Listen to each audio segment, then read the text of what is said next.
guess I should start the traditional way. Peace be upon you. Assalamu alaikum. So I want to talk a little bit about questions of theodicy, questions about the purpose of life, and what I experienced in that regard from reading the Quran the first time as an atheist. I thought it might interest you. And but in order to talk about that, by the way, my wife always says I should outline my talk before starting because I have a tendency to lose my audiences. So I thought I'd start by describing why I was an atheist, because most people have a horrendous misunderstanding of atheism.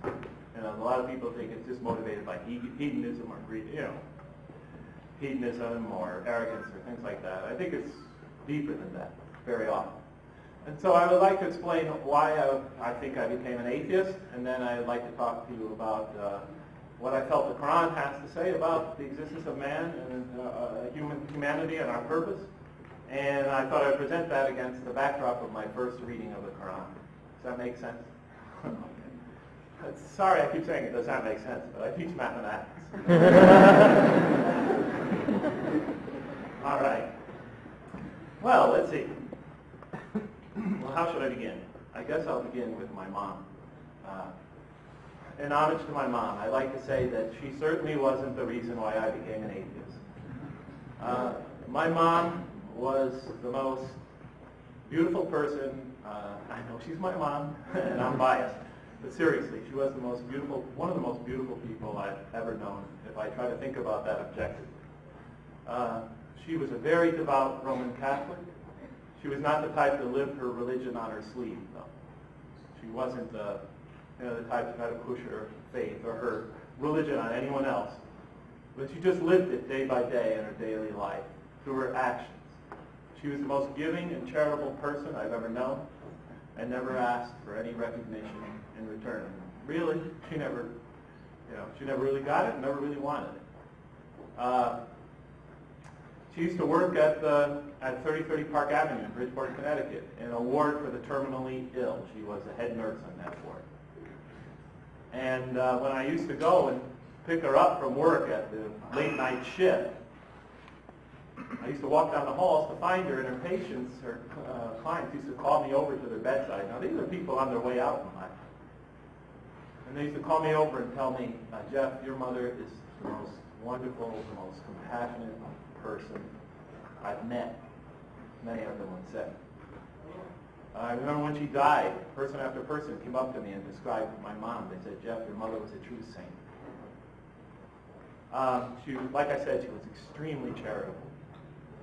When she retired, and she retired because she became quite ill, she couldn't stay off her feet. She had to donate her time 5 days a week to work at the soup kitchen downtown, a very tough area of Bridgeport, feeding the poor. Never made a big deal about it. Just one more example. When she died, I had to help my father with the accounts because my mother took care of that. And they didn't have much money.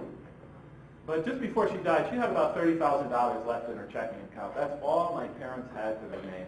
They had to sell their house because the medical bills were driving them to ruin, financial ruin. So they had to sell their house. And hopefully they were going to use some of that money. But in their bank account, they had $30,000 to her name when she died. And about a week before she died, she wrote half of that. A check out for half of that to the soup kitchen.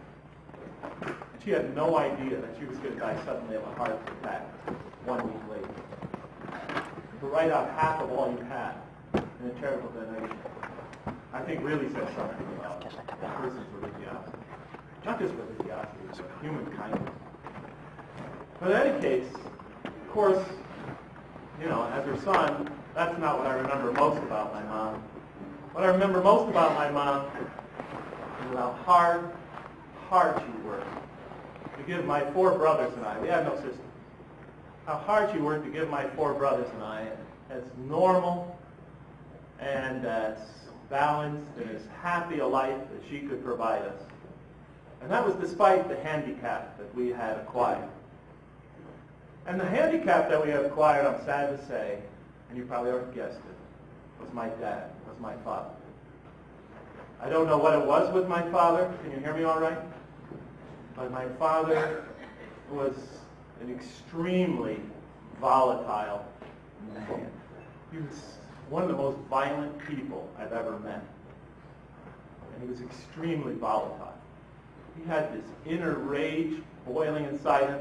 He was like a volcano, always ready to erupt. And he erupted far too often.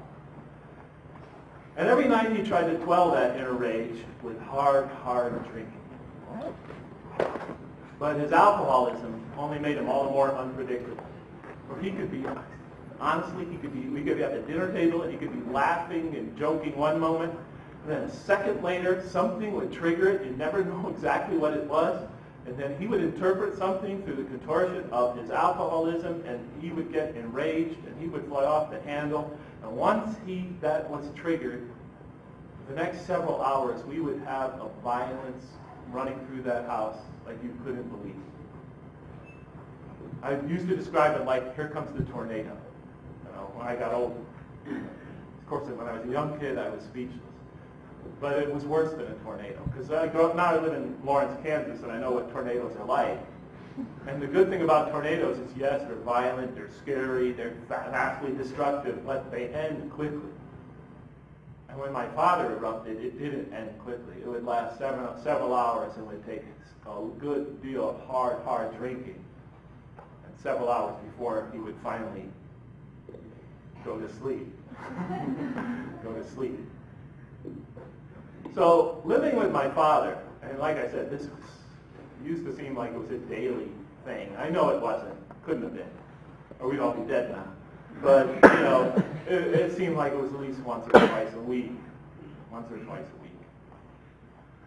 So living with my dad was like carrying a box of nitroglycerin. You're always aware that the slightest shift could set him off. And once he got set off, forget it. You just ran for cover. So my four brothers and I had a frightening and precarious child. But the worst of it, I was the fourth son, but the worst of it was watching my father regularly threaten, taunt, and abuse my mother.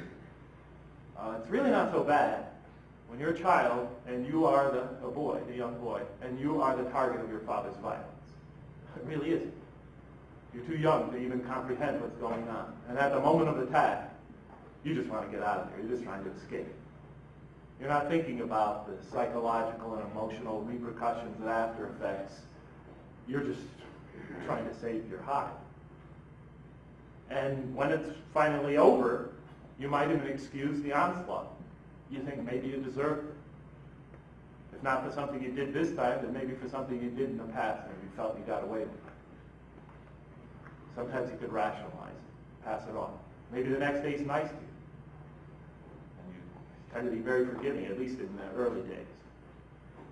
But the terror of watching your father go after your mother is an entirely different level of fear. Because she's the only source of warmth and kindness, of softness, of love and compassion that you know. And your already violent and chaotic existence. And you know, if he takes that away, you're left with nothing. But far worse than the fear is the guilt. It's the guilt. It overwhelms you, and it comes from several directions. First of all, there's the guilt you feel for this antipathy that is growing in you towards your father. And you try to stop it. It just keeps on getting bigger and bigger and bigger, becoming more and more a part of you. Because we're taught to love and respect our fathers. Especially, in Catholic school, I was taught that every day. You're taught to love and respect your parents, especially your father. And we're born with a natural bond to our parents, and at the same time, you feel your own rage growing in towards it. And then, of course, there's the guilt that comes from knowing that at any night you might be the cause of this night's violence. Maybe something you said or did that your mom tried to, then tried to intervene is the cause of it. Maybe something you said or did unknown to you. You never really know quite what it is. Maybe just his dislike of you was the cause of an argument between your mom and him, and then it got out of control. It doesn't take much to get him out of control.